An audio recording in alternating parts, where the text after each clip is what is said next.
Doctor గారు, సాధారణంగా infection వచ్చినప్పుడు మన శరీరానికి రెస్ట్ కావాలి అని మీరు చెప్తూ ఉంటారు కదా. అవునమ్మా. మరి సీజనల్ ఇన్ఫెక్షన్స్ ఏమైనా వచ్చి తగ్గిన తర్వాత లేదంటే వస్తున్నాయని మనకు తెలిసినప్పుడు శరీరాన్ని మనం సిద్ధం చేసుకోవడానికి డీటాక్స్ చేసే ప్రక్రియ ఏదైనా ఉంటుందా? ఉంటుందమ్మా.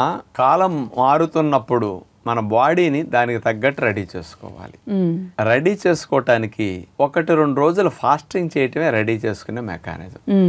అంటే బాడీలో ఇమ్యూనిటీ అంతా అలర్ట్ అవుతుంది అనమాట. అంటే మేల్కొల్పు ఎంత బాగా అంటే ఒక 4-5 రెట్లు బూస్టింగ్ అయిపోతుంది ఇమ్యూనిటీ ఫాస్టింగ్ పెట్టినప్పుడు. ఎందుకంటే లోపల ఉన్న వాటన్నిటిని తొలగించుకుని క్లీన్ చేసుకుని రిపేర్ చేసుకుని మళ్ళీ బాడీని యాక్టివేట్ చేసుకోవడం కోసం రెస్ట్ టైంలో ఆ బటన్స్ ఆన్ అవుతాయి, ఆ హార్మోన్స్ కొన్ని ప్రొడ్యూస్ అవుతాయి ఇమ్యూనిటీని బూస్ట్ చేసేవి. అందుకని హనీ లెమన్ వాటర్ తాగుతూ ఫాస్టింగ్ చేస్తూ 3 రకాల డ్రింకుల్ని 3 పూట్ల తీసుకోవచ్చు. ఉదయం పూట ఏ డ్రింక్ మంచిదంటే తులసాకులు వేసి ఆ తులసిలో ఆడించిన పసుపు కొమ్మల నుంచి చేసుకున్న పసుపు వేసి మరిగించి వడకట్టి ఆకులు తీసేసి ఆ తులసాకుల టీ తేనె గలుపుకు త్రాగాలి. ఇది యాంటీ ఇన్ఫ్లమేటరీగా అద్భుతంగా ఇది పనికొస్తుంది.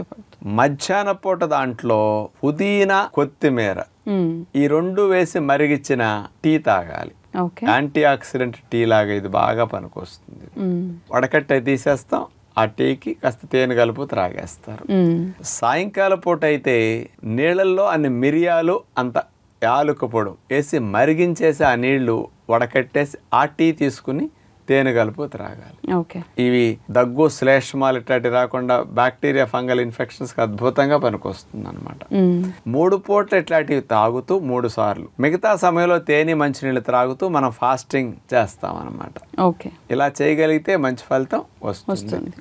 2 రోజులు ఇట్లా చేస్తే ఈ యాంటీ ఆక్సిడెంట్స్ ఇందులో వెళ్ళేవి మీలో రక్షణ వ్యవస్థకి గుర్రానికి ఉలవలేస్తే ఎట్లాగా దానికి వెంటనే బలం వచ్చేస్తుందో రక్షక దళాలన్నిటికీ పంచదళాలు కదా, ఆ దళాలన్నిటికీ మంచి ఆయుధాలు సమకూర్చినట్టు అనమాట, ఫైటింగ్ కోసం అనమాట. ఆయుధ సామాగ్రి పుష్కలంగా రష్యా అమెరికా ఆయుధ సామాగ్రి ఉంటే చూడండి ఎంత ధైర్యం ఉంటుంది వాళ్ళకి అంటారు కదా. అలా మన రక్షక దళాలకి ఆయుధ సంపత్తి ఫుల్గా స్టాక్ ఉంటుంది అనమాట.